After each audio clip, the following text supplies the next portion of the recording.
ఖమ్మం జిల్లా తిరుమలాయపాలెం మండలం బీచురాజుపల్లి వద్ద ఆకేరులో చేపలు పట్టేందుకు వెళ్లిన బాలాజీ తండా గిరిజనులకు సముద్ర జలాల్లో మాత్రమే కనిపించే వింత రకం చేపలు లభించాయి.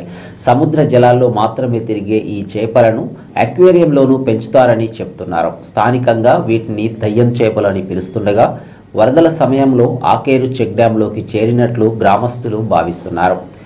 ఈ చేపలు చెరువుల్లోకి చేరితే ఇతర చేపల అభివృద్ధికి ఆటంకంగా మారుతాయని మత్స్యకారులు ఆందోళన చెందుతున్నారు. వింత చేపలను గ్రామస్తులు ఆసక్తిగా చూస్తున్నారు.